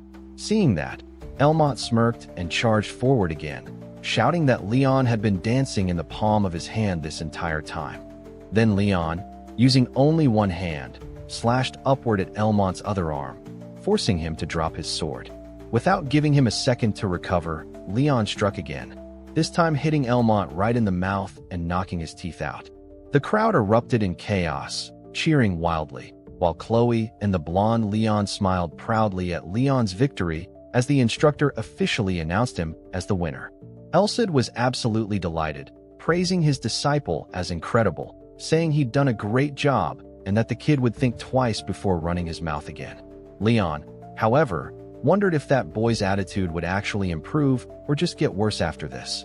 Elsid then said he was truly impressed and revealed that Leon had just unlocked the gates of acceleration, progressing far faster than anyone had anticipated. Leon asked what exactly this acceleration ability was supposed to be. Later, while walking and feeling a sharp ache in his shoulder, Leon asked Elsid to explain more clearly what he meant by acceleration, specifically about that moment when he dodged Elmont's arcane fencing. Elsid asked if Leon had ever experienced times when his body moved slower than his awareness, and especially moments when, in that heightened state, his reflexes outpaced his own conscious thought. It wasn't about raw speed. Elsid asked why. Then, trained swordsmen could move faster. Leon answered that it was because they could use aura. Elsid said he was half right. Without aura, a person's body couldn't handle the strain of its own power. Normally, only those who'd already mastered aura could achieve true acceleration. But Elsid told Leon that he had managed to use acceleration before even learning aura, and that he had unconsciously applied it only to his legs. Even though it was incomplete, it was still incredibly impressive. It meant that Leon had managed to surpass his natural limits purely through willpower. Leon pointed out that Elsid had said anyone who couldn't use aura wouldn't be able to endure such strength, yet he felt fine. Elsid explained that this was precisely because Leon's execution was incomplete. If he'd used acceleration through his entire body instead of just his legs, his internal organs would have been completely torn apart. Then Elsid told him it was about time, that he needed to take care of his body for now. Confused, Leon asked what he meant by that, and what time it was. That's when a wave of pain suddenly surged through his body, spreading violently, especially through his legs. Elsid calmly told him to brace himself, that what he was feeling was intense muscle pain. Leon screamed from the pain, and Elsid told him to be grateful he got to experience it after using acceleration, warning him never to use it again until he learned aura. Otherwise, he'd probably die. Sometime later, back at the academy, Leon walked casually through the halls while everyone around him whispered about his incredible duel. Rumors spread across the entire school, with wild theories claiming he was a secret weapon from the royal palace, or that he'd learned arcane fencing from a mysterious swordsman. Leon quickly realized those stories were probably started by the nobles themselves to justify their defeat. While walking, he suddenly crossed paths with Chloe, who greeted him warmly. The two of them ended up sitting together on a bench outside, away from everyone else. Feeling a little nervous, Leon asked how she'd been and joked that she was supposed to be in alchemy class right now, asking if she was skipping. Chloe called him an idiot, saying she'd never skip class, and explained that their alchemy teacher was sick. That was why there were no lessons that day. She mentioned that something about him seemed different lately, that Leon had been avoiding talking to her directly. On top of that, he'd suddenly started picking fights with nobles, and both she and the blonde Leon were really worried about him. Feeling a twinge of guilt, Leon wondered how long it had been since he'd been able to talk to her so openly and comfortably. As he thought about it, he realized he finally understood his feelings toward her, and how jealous he'd been of the blonde Leon always being by her side. That jealousy had only fed into his own inferiority complex, making him believe he wasn't anything special at all. He hated this world, hated the fact that all his hard work never seemed to pay off, and he blamed himself for it. But thanks to the Holy Sword, even that part of him had changed. Chloe kept talking, saying that after all those fights, everyone at school wouldn't stop talking about him. Now, there were even rumors going around that he'd used some kind of magic sword to improve that much. But when Chloe turned to look at him, she suddenly noticed Leon was crying. Startled, she asked why he was crying out of nowhere, explaining that she was only talking about what people were saying, not trying to insult him about the magic sword thing.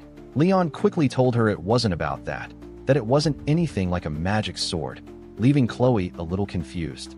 Inside, Leon was thinking that, even though Elsid could be rude and had an awful personality, he was the one who'd pulled him out of the depths of despair.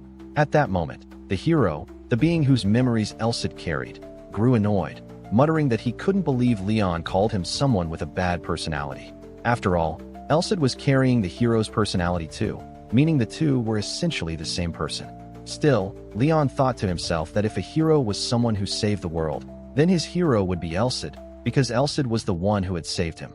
That was why he wanted to become a hero strong enough to live up to his master's expectations, and even surpass them one day. The hero watching all of this said he didn't really know what was going on, but it seemed that kid had somehow managed to grow just by talking with a girl, something even he, a so-called perfect being, couldn't quite understand. But that was fine. Both he and Elsid didn't care about the reason. What mattered was that Leon was finally becoming worthy of being nurtured, shaped into someone entirely new. And of course, with all that excitement, Elsid's aura began to flare, radiating such intensity that Leon was left completely stunned once again. Later that night, lying on his bed, Leon reflected on how much he had truly changed. He thought back to the end of his conversation with Chloe, how she told him he seemed so much better now, no longer nervous or closed off like before, and how he could finally look straight ahead. He was still the same Leon, but something inside him was fundamentally different. Now, instead of looking up, he was looking forward. She'd also mentioned that it would be nice if he could talk with Leon a few more times, since, aside from him, there wasn't really anyone in their class who could be honest with their feelings and genuinely stand by her side. Leon said he'd do that, but now, alone in his room, he whispered an apology to Chloe, thinking he probably couldn't keep that promise because the next duel would be his last. Meanwhile, the blonde Leon stood quietly out on a balcony, also lost in thought about the upcoming fight. The next day, Leon resumed his training, and once again shattered another wooden sword from overexertion. Elsid thought to himself that wooden swords wouldn't even be suitable for training once Leon reached his full state. Aside from perfecting the technique itself, the skill was so powerful that it required complete control and attention over his weapon. Training swords were much weaker than real ones, so Leon had to be careful. He told Elsid that he'd only need to succeed once, because a trump card could only be revealed one time. And it was obvious that if he used the same move again, a genius like the blonde Leon would counter it easily. That meant he had to evolve beyond his own techniques, to read and anticipate what his opponent was thinking in order to win. Elsid remarked that Leon was probably still frustrated after seeing the blonde Leon's status window. Basically, the blonde Leon's level was higher, and all of his physical stats surpassed the normal Leon's. On top of that, he had more skills and an impressive class title. But what frustrated Leon the most was the fact that the blonde Leon, being an intermediate aura user, could already wield an energy sword, channeling his aura into his weapon. In other words, he was even stronger than most of the instructors, a level of mastery that even talented knights usually only reached after turning 30. Leon, looking over the window panel, says that even though he falls behind in strength and speed, he's still a bit better when it comes to stamina. Leon comments that his opponent is definitely tough, but not someone he can't beat. Elsid says that's a good mindset to have, and that he'll give as much advice as he can whenever possible. So Leon should use that mentality as the foundation to prepare himself to win this duel against Leon. Then Leon seriously asks Elsid what would happen if he ends up losing to Leon, what Elsid plans to do after that. If that really ends up happening, of course. Elsid says he's not going to answer that, and Leon asks why he wouldn't. Elsid continues, saying that this is a test for him, and that he already mentioned before that the trials he would face would be harsher than any opportunities he'd receive. Leon says that this is a really difficult test for a first one, but Elsid says this fight could become the turning point in Leon's life. And if he manages to beat Leon, he'll explain everything, so it's better for him to convince himself why he said that after the explanation.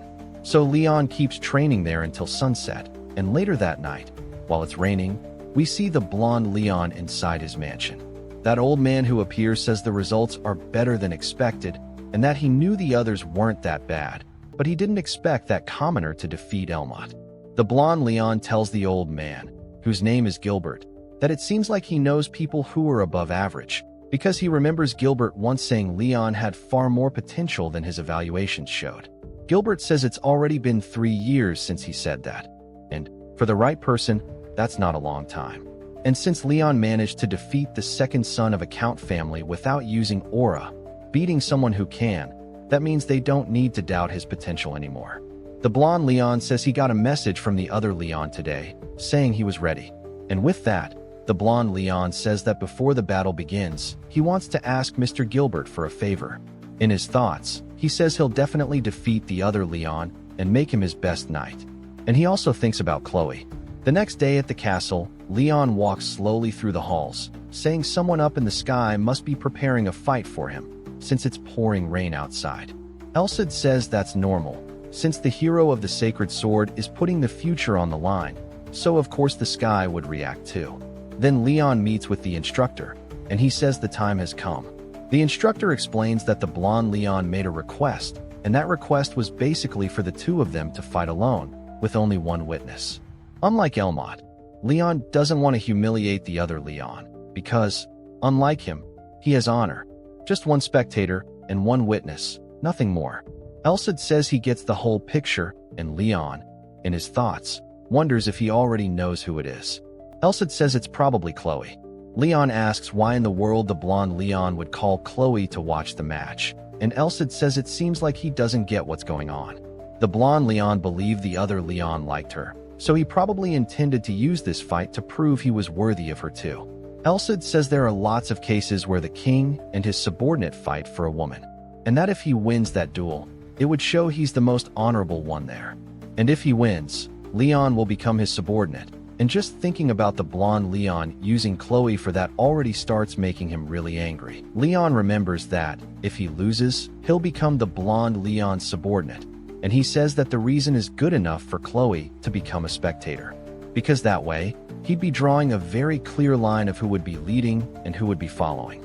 And that makes Leon furious, and he imagines exactly that. But Leon is, in reality, a true high-class noble. Someone who tries to manipulate people's relationships and emotions. It's a political tactic that never treats others as equals. And just thinking that this is the path of a noble makes Leon extremely irritated. He says he's disgusted by it, and his sword senses that Leon is angry. Leon thinks to himself that the guy should have never tried something like that against him, and he walks toward him, saying he's going to teach that fool a lesson. So, with the two of them standing face to face, the blonde Leon says he's late, and Leon replies that, actually, he's the one who's being hasty. And man, to make this easier from here on out, I'm going to say Leon for the protagonist and Leon for the blonde guy, because this is getting way too confusing, alright? Leon then asks Leon where the observer is, since he knew he had brought someone there. Leon answers that the person is somewhere Leon won't be able to see them. After all, it wouldn't be fair if one of them made a mistake because they were distracted. Because Leon didn't want Leon to have an excuse when he defeated him. That makes Leon a bit relieved, seeing that Leon didn't intend to use Chloe as bait. Leon says then it's time to begin, but Leon answers that before that, he needs to take something. He takes out a pill and swallows it, and Leon asks what he just took. Leon replies that it's a pill that suppresses aura. And even though he said he wouldn't use aura, sometimes it can slip out unintentionally. And since the agreement was to fight without aura, he took it just to be safe. Then, both of them grab their swords and stand directly in front of each other. And Leon notices that, unlike their previous fights, Leon is completely serious. But when it comes to focus, Leon definitely wasn't going to fall behind either. Then the instructor tells them both to begin. In the very first clash, Leon ends up receiving constant pressure from Leon, forcing him straight into defense. His sword keeps trembling non-stop from the impact, and Leon immediately rushes forward again. He starts unleashing a barrage of attacks without stopping, pushing Leon completely into a defensive stance once more. Leon thinks to himself that he really believed he'd gotten stronger. But if this fight kept going like this, he wouldn't last even 30 seconds if he kept taking those attacks head-on. So Leon takes a controlled breath right there, making his attacks even more concentrated. One of the strikes ends up coming right at him, but Leon blocks it with his sword. And he notices that Leon's blade felt like a whip when he released that strike. Leon was definitely on a completely different level compared to Elmot. And even though he was using Roderick's vision, Leon's figure looked more blurred than any opponent he had fought so far.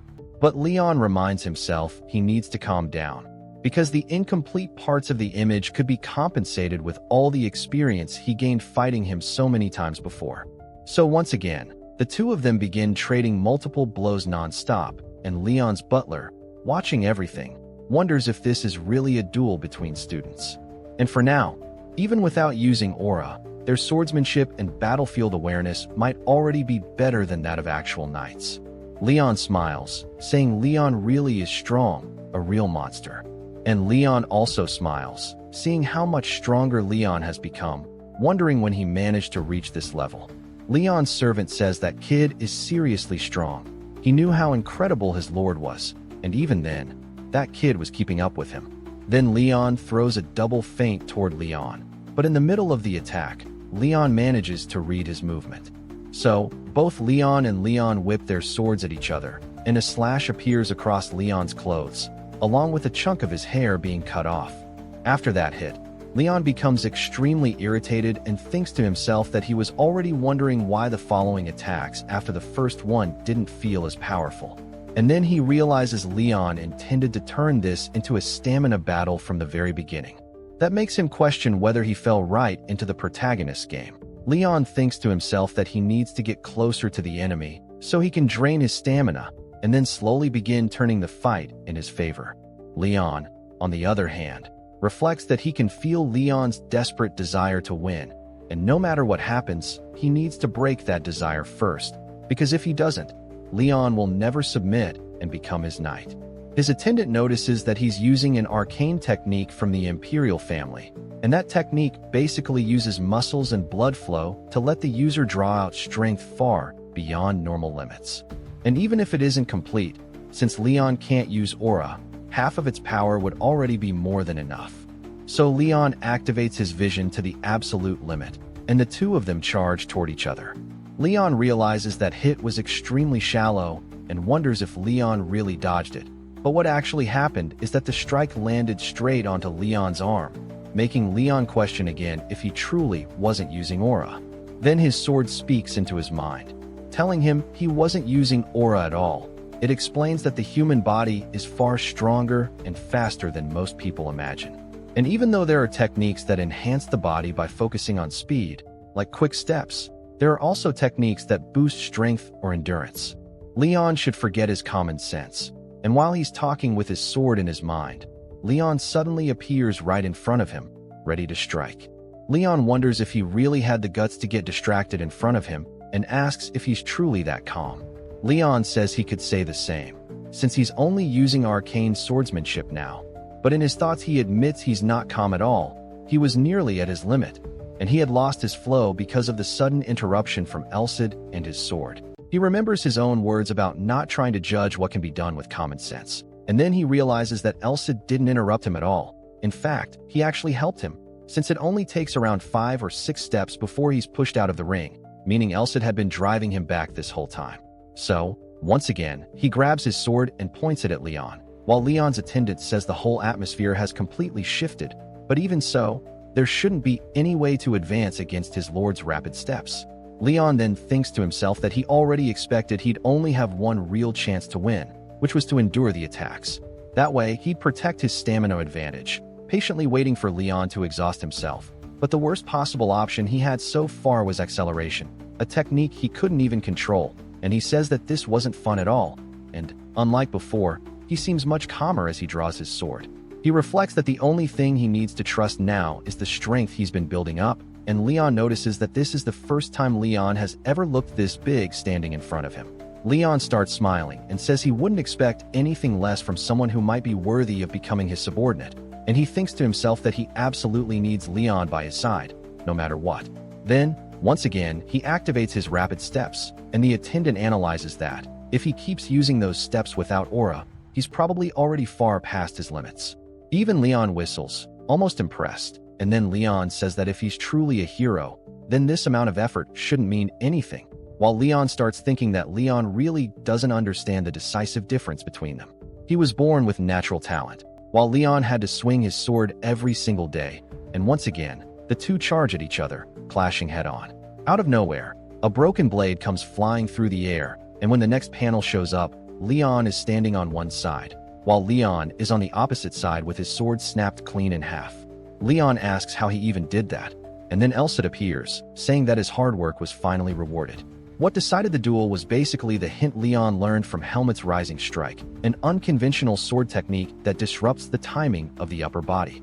But the biggest factor in determining the outcome is that the number of swords they've broken in training is vastly different, and because Leon is so talented, his physical body can't surpass its own limits, meaning he won't be able to match him in that regard, since Leon knows the breaking point of a sword because he's pushed one to its absolute limit countless times. So Leon points his blade at Leon and tells him he won, wearing the satisfied smile of a true victor. Then Leon's attendant confirms it and declares that the victory really belongs to Leon, while Elcid thinks to himself that if Leon had actually lost, he would have become Leon's subordinate too, and that would have been unbelievably irritating for him. So Elcid asks what he requested as his reward since he also earned one. Leon says that, thinking about it, there isn't really anything he needs, and Leon responds by saying he lost. And since this fight was something he willingly agreed to, he'll have to accept the consequences, emphasizing that a promise is a promise, then asks Leon what he wants. Leon says he'll tell him later, which annoys Leon, but Leon explains that he doesn't have anything in mind right now, so once he thinks of something, he'll tell Leon. Leon is completely stunned, realizing Leon isn't even a little bit greedy, and he says that's fine then. After the battle, Leon notices he managed to finish without using acceleration, but it still feels like he pushed himself way too hard, especially since his opponent was Leon. Then Chloe arrives, using her healing light, saying that this magic will grant rest to the wounded. She starts healing Leon, and Leon says he already feels lighter, just as expected from a rank 4 healing spell. Then he thanks Chloe both for the healing and for acting as today's observer. But Chloe suddenly starts crying, saying she can't understand Leon or Leon at all. There wouldn't be any problem at all if Leon lost, since she would still think of him the same way, but she's also genuinely happy that he managed to get stronger. So Chloe asks if he was planning on leaving the academy, right? Leon then asks how she already knew that, and Chloe says she knows Leon like the back of her hand, and she knew he was an ignorant fool. Leon starts laughing, saying he was worried Chloe might try to stop him, but Chloe answers that she can't believe he has the nerve to say that when he never planned on listening to her in the first place. She says Leon has always been like that, always pushing past the limits people thought were impossible to break, and, in the end, he somehow did it anyway. And even though it took him a bit longer this time, he still managed to pull it off. Leon replies that he actually thinks he did it pretty quickly, considering the difficulty, but Chloe says he took forever, and then the two burst into laughter. Leon starts walking away, saying he's fine now, and asks Chloe to go beat up Leon for him.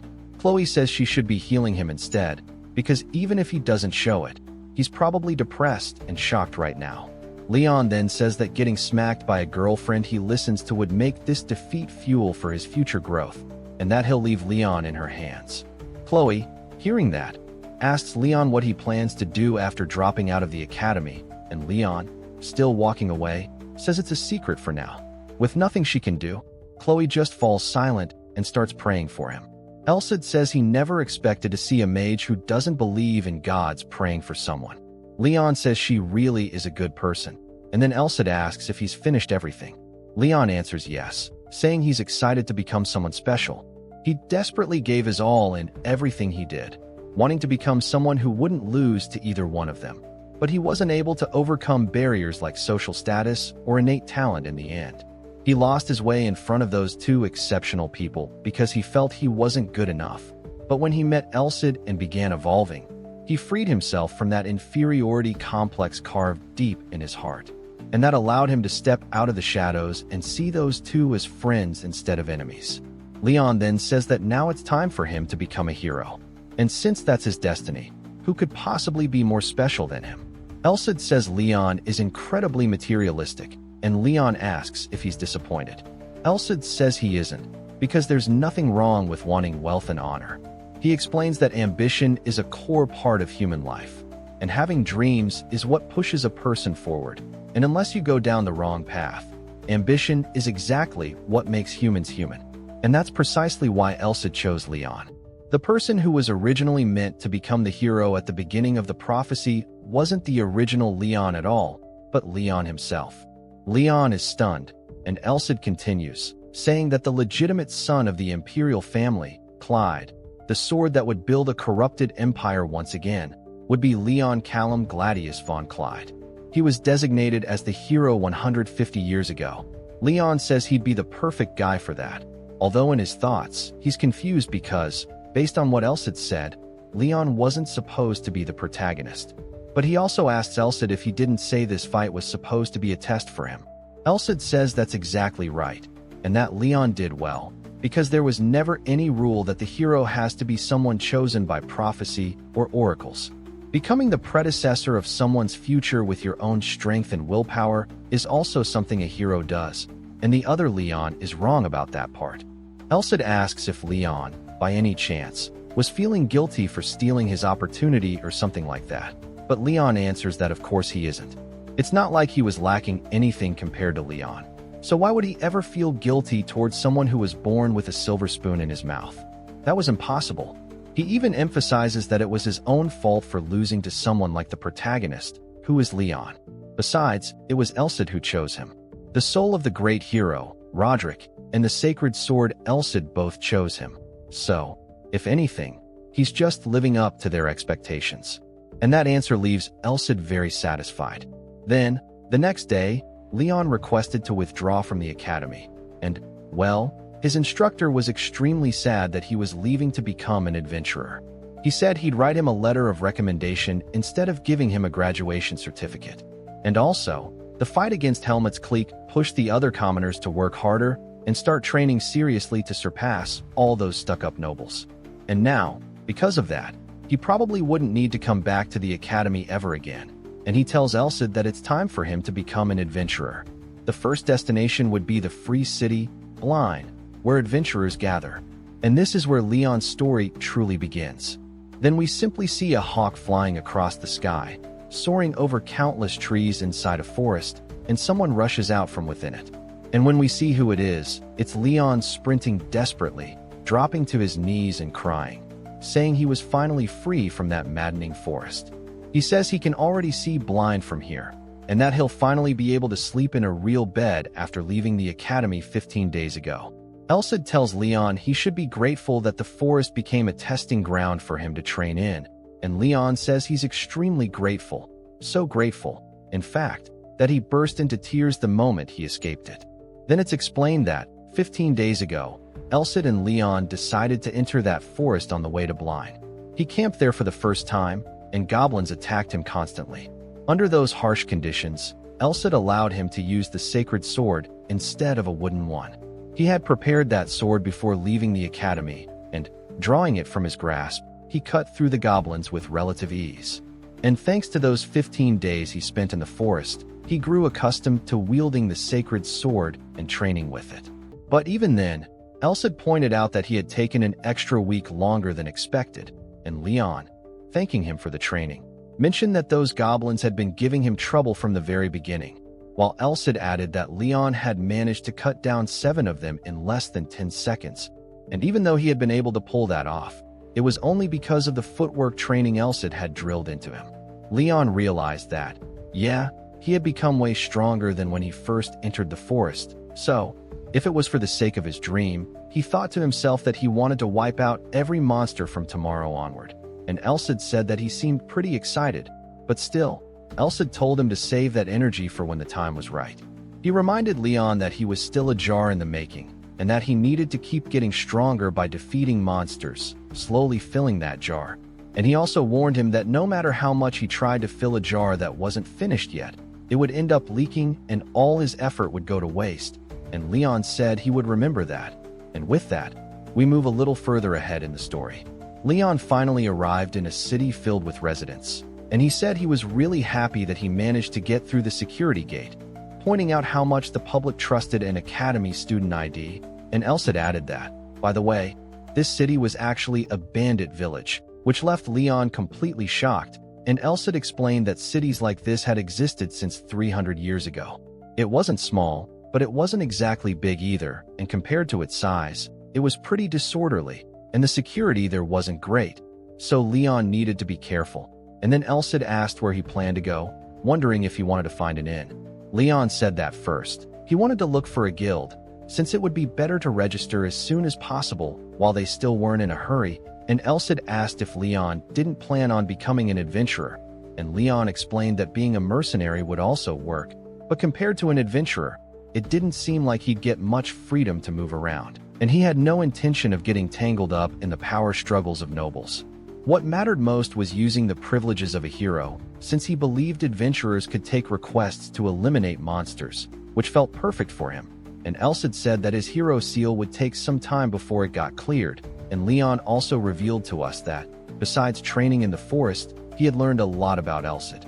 He found out why Elsid had descended a year earlier than the Oracle had declared, and he also mentioned that most of Elsid's authorities, like a sacred sword, were sealed, and normally, the owner of a sacred sword would have a body that recovered so quickly it was nearly immortal, while also gaining immense strengthening, with enough power to withstand the fatal damage of existing demons, and as a bonus, they could become even stronger by multiplying their aura and holy energy, and Leon thought that for someone like him, who lacked aura, being able to use a sacred sword through his magical power would be ideal for getting stronger. So Leon ended up registering for his adventurer seal, and a girl confirmed his academy enrollment along with the instructor's letter of recommendation he had brought, and if Leon registered as an adventurer, he would start at rank D, which was ideal for taking real jobs instead of random tasks, and based on the instructor's letter, that kid would be able to rise to rank C pretty quickly if he showed good results. The girl explained that he would need to be at rank B to prove he could actually use his aura weapon, and it would probably take some time before he reached the core of the guild's forces at higher ranks like A or S, and Leon couldn't believe that an aura weapon should depend on a rank requirement like that. And well, aside from the levels where someone could simply circulate aura, an aura weapon was the stage where a person could control their aura outside their body. For example, a sword that could split rocks and slice through steel would be the true beginning of becoming superhuman. And thinking that reaching that level was only allowed at rank B, just how strong would someone at rank A or S even be? Elsid then spoke inside Leon's mind, saying that this was a far more interesting organization than he expected, and it seemed like there were many humanoid races around. So Leon looked around and saw a whole group of different people, one of them from a canine race, another from a feline one, and others like elves, for example. So, werewolves, elves, and even high elves, and Elsid couldn't believe they were working alongside races that had been fighting each other 300 years ago, and whoever created that organization must have been extremely capable. The girl then asked if something was wrong, and Leon, feeling awkward, said no. So she told him that, in that case, his registration was finished, and if he wanted to be officially recognized as an adventurer, he would need to complete one mission without any kind of reward, meaning he'd have to do a job completely for free. So to earn recognition from the guild, he had to pay that price, and in the middle of the city, down in the sewer area, we saw Leon fighting humanoid rats using his sacred sword, and he even mentioned that it was his first time fighting rats with a sword, and Elsid said that Leon's swordsmanship in direct combat was still inferior since he didn't have much diversity in his attacks, and to get past those guys, he just needed to keep cutting them down. He also said there was no better training than cutting through all kinds of enemies, whether they were land beasts or even flying ones, and Leon commented that this didn't sound like the kind of advice he expected from a sacred sword, and Elsid replied that there was no helping it, since the mission he picked was literally to clean out the sewers, and the rats kept attacking Leon. But Leon took all of them down easily with his sacred sword. But then he told Elsid to look at that guy in the back of the nest, asking why that one had a horn even though it was still a hatchman, and Elsid explained that it was an evolved species, and Leon asked what he meant by evolved species. They were basically creatures that had lived a long time as monsters or had gained some special power by absorbing tons of resources, just like hobgoblins. So Leon immediately asked what he needed to watch out for. Elsid explained that the proof of its special ability was the horn itself, and the bigger the horn was, and the more horns it had, the more dangerous its secret ability would be, and Leon asked if there was a way to know what kind of ability it had, and Elsid said it would be good for him to experience it at least once for himself, because unfortunately, that particular rat's ability was useless. But just like us, Leon didn't understand what Elsid meant by that. So Elsid clarified that the ability was a curse, and when that rat saw that Leon was holding a sacred weapon, a sword no less, it decided to attack the sword directly with the plague curse.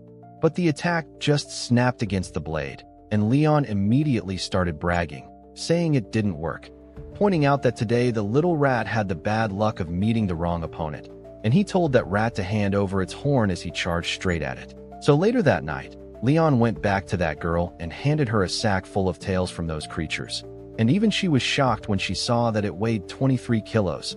And just so you have an idea, with some simple math, that meant he had hunted a total of 230 of those things. He also handed over 4 horns, saying they were hatchman horns, and since he ended up hunting around 200 of those creatures, 3 or 4 horned hatchmen showed up, and he asked if he could sell those too, and the girl, clearly surprised, said that of course he could. That would total 13 silver coins and 50 copper, and Leon said it was way more than he expected, and the woman explained that hatchman horns were actually pretty expensive and had extremely high demand, and she added that Leon was the first person to ever bring back that much on their very first mission, and she was genuinely impressed. Leon, completely embarrassed, thanked her for the compliment, and she explained that she would have already been surprised if he had hunted even one hatchman. But imagining that he managed to take down 4 of those high-level creatures made her think he must be really good at using aura, especially for someone so young, and she told him he was amazing, making him even more flustered. Then she congratulated him and said that, from that moment on, he would be officially registered as a rank D adventurer of the guild, and she explained that the seal on the copper emblem symbolized the free city of Blaine, and Leon asked if he could use it anywhere, and she said yes.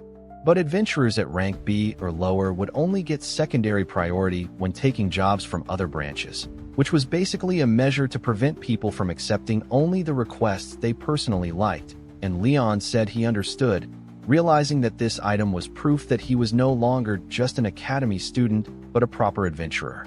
The girl then said that if Leon ever wanted to make a request, she would be happy to help, and even though she didn't have much authority, she could still assist him to some extent, and Leon replied that, in that case, he wanted to ask for a favor.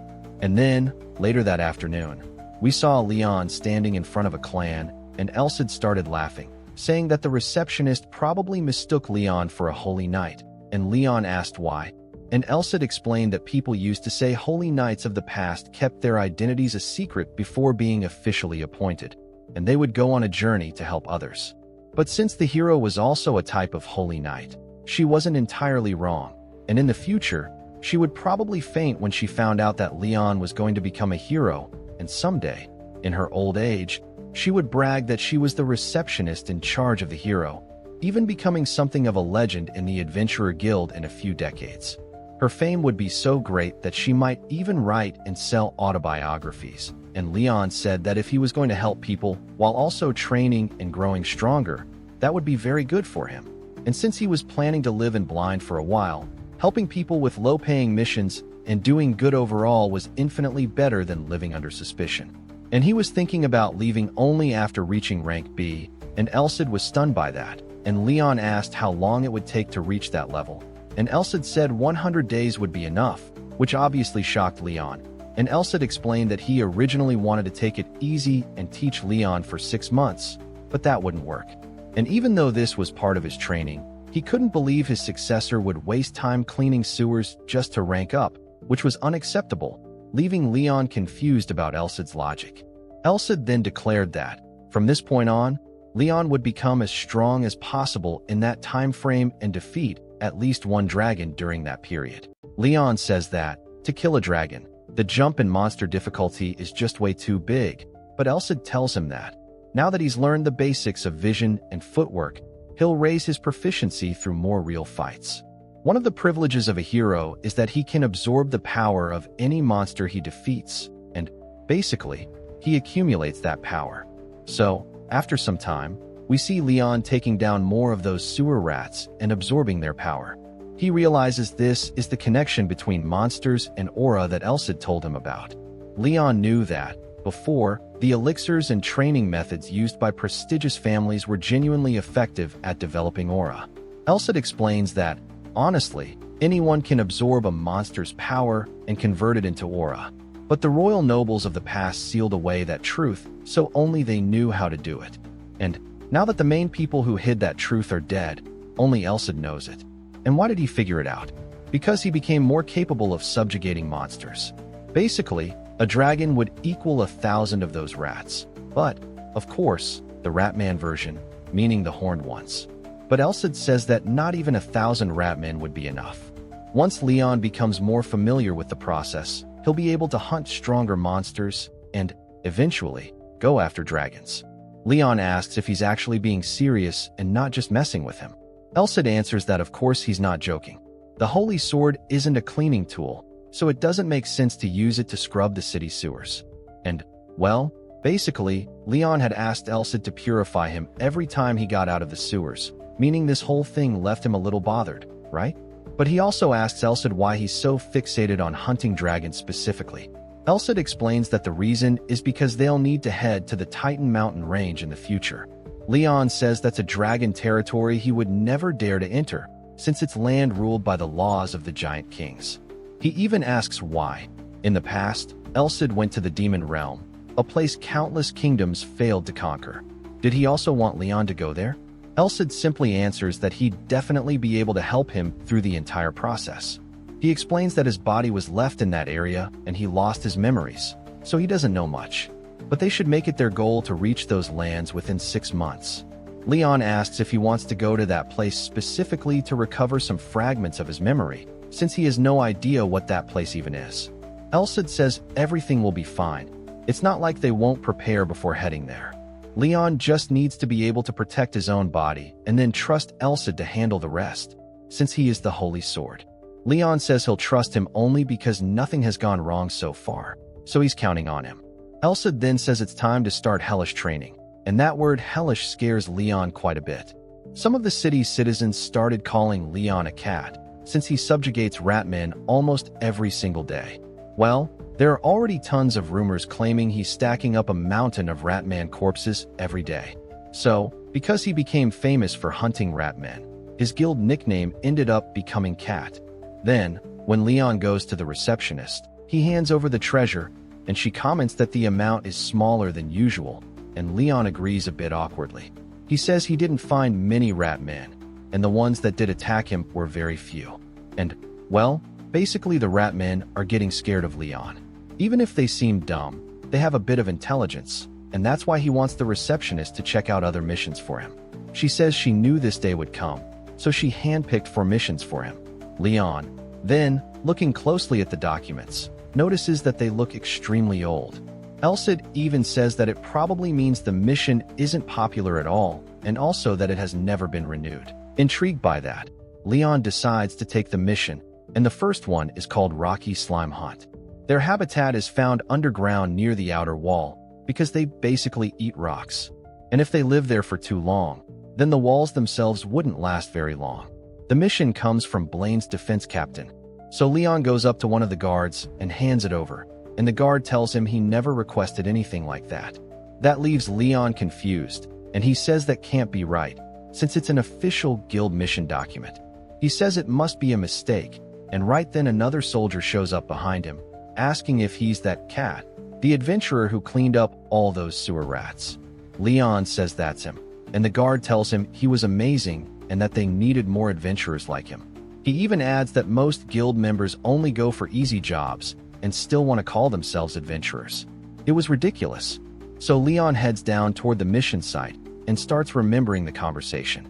Depending on how well he does the job, he'll be rewarded more, so he should work hard. Leon even says that the way the guard talked made it sound like something pretty difficult to deal with. He also notices that, even though it's not as dirty as the sewers, the ground is still really damp and slippery. If someone doesn't use proper footwork down there, they'd have trouble just staying on their feet. Elsa even says it's the perfect job for Leon to train his legwork, and Leon asks him to wait a second. He notices 3 tiny monsters nearby, but Elcid, irritated, tells him to use his vision. If they were normal slimes, adventurers wouldn't be avoiding them. So, when he finally activates his vision, a rock shoots straight at his face, and he dodges by a hair, but that rock, even though it was small, cracks part of the wall. Leon didn't even see where it came from. He just barely dodged it, and Elcid immediately yells at him to look forward. A little monster jumps at him, and Leon draws his holy sword and slashes at it, but its body is so tough that his blade bounces right off. And that's when Leon understands why these monsters are called rocky slimes. Elcid then says Leon probably already figured it out, but a slime's weakness is its core. If the core in the center is destroyed, he can destroy the entire slime, no matter what kind of skills it has. But these slimes come with one small problem. There are countless rock fragments mixed inside the stone slime. That means layer after layer of armor protecting that core, and for a monster, that was extremely well thought out. Elcid explains that it's no wonder adventurers want to avoid them, since blunt weapons would work while breaking through a slime's defenses, while swords and arrows would easily cut or pierce them. However, the rocky slime compensates for those weaknesses with its stone fragments. It becomes a monster that's just difficult to handle with weapons. And then the slimes start pulling rocks into their mouths and fire them straight at Leon. Leon, using his sword, starts deflecting everything, and the slimes charge right at him. And, well, because of the next impact, a few stones end up hitting Leon, leaving him a bit injured. Elcid says the slimes know he can't dodge every attack, so they're aiming for his vital points. So what was the analysis of that attack from earlier? Using the vision Leon just activated? Leon explains that they're firing rock fragments from more than 5 meters away. That gives them a bit of time before they shoot again, almost like they're taking turns. So, if Leon closes the distance right at that moment, he might be able to land 1 or 2 strikes. The biggest problem was that he still couldn't break through the slime's defense, so he needed to figure out a way to dodge the fragments and cut the core. But maybe that wasn't the only answer. Maybe he needed to slice through them altogether. By using his vision, he could look for the moment when the rock fragments weren't paying attention to the slime's body, then use the holy sword to pierce the empty space. The issue was that the rock fragments were constantly shifting, so finding that opening wouldn't be easy. But then Leon smiles and says that a crisis could also be an opportunity. Elcid comments that the moment the rocky slime creates an opening to launch the stones, its mucus flow should also pause for an instant. And, based on Leon's capabilities, there wouldn't be any other moment for him to precisely destroy the core except that one. Leon says he really thought that far ahead. Looking right at the stone slime, Elcid says of course he did, because he was incredible. So Leon says alright, draws his sword, says he'll give it a chance, and charges at them using his vision. The moment he activates his vision, he destroys the core of one of the slimes, and he immediately thinks that, if he missed the timing even for a split second, he would have been hit at point-blank range. So he goes straight for the next one and cuts it down as well.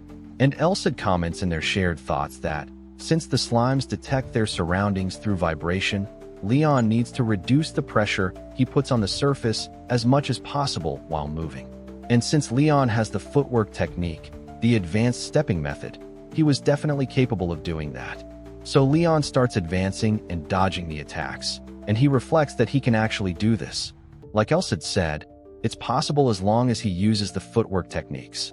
But, at one point, he slips on those rocky stones, and when he looks to the side, several rocks are already flying toward him. However, he regains his footing and dodges them by a hair, and then he spots the last slime's core. He rushes it, and simply pierces the core with a thrust from his holy sword. That completely destroys the monster, and Elcid says he doubts Leon did that consciously, but it's fine. In the end, the technique worked. Leon then asks what he's talking about, and Elcid explains that he just used level 2 of the footwork technique. It turns out Leon really used it by accident, and he's stunned, and Elcid keeps explaining that finding the balance between flat ground and reducing both vibration and sound is the foundation of level 2, and that, if there are other things on the ground, he should be able to use it as well. Meaning, this advanced technique would let him move on icy ground or even on scorching terrain. Basically, being able to use the environment as part of his power is the main point of the footwork technique. By doing that, he'd become adaptable enough to move even in a completely unfavorable environment.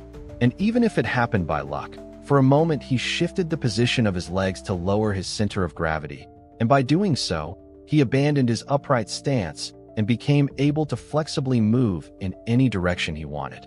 He points out that if the environment changes, then his posture should change as well.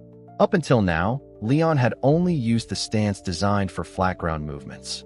In a place with a low ceiling and wet floors, he needed to move in a way that fit the terrain.